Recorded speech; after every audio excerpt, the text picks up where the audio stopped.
So good day na pud or good morning mga kadasig. So na pud tay sideline karon mga kadasig. So pabiyahe po mga kadasig. Natay sideline sa Matagog. Ug sa akong pagbiyahe, ako lang pud i-shout out si John Steve Priscillas. Salamat sa suporta kadasig. Ug ang kauban day nako sa sideline mga kadasig, away lain ang pinakagwapo diri sa barangay San Guillermo, Jeffrey alias Ipoy. Ug diring dapita amo ning gisukod og buplastada ba. Kay wala man mi videographer raw ako nalitig video, kaya nga ako namang kauban mo vlogger.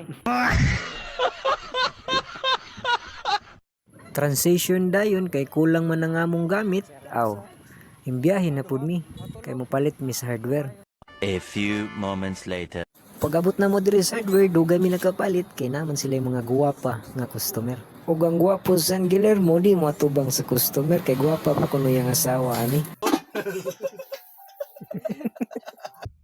Ug pagbalik na mo diri sa City Burger, nagpabansada ang guwapo sa gubog nga sa Efren lagi.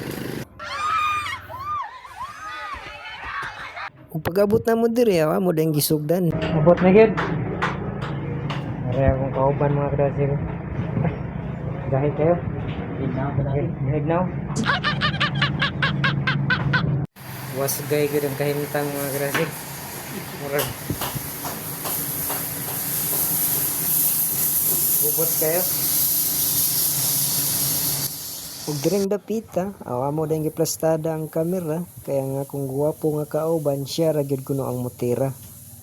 Ug naglantaw-lantaw lang pugod diring dapita. Ug okay ba? Okay. Kay mura ra mo kog engineer diri sa Palawan nga wa kapasar. Ug diring dapita, seryoso na jud kayo siya ug dili gid siya mulingi sa kamera.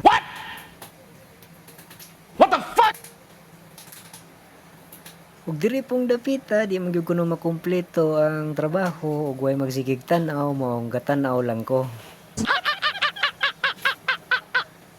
Pero bitaw mga kadasig, alalay lang ko kay sideline man gyud niya. Nice.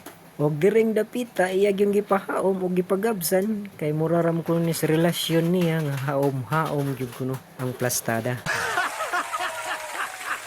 Samtang ako nagabas, ako po siyang giingnan nga siplat o gamay sa kamera bay o hing siplat giday o gamay. Samtang ako ning gikulikot ug na feel na gyud nako ang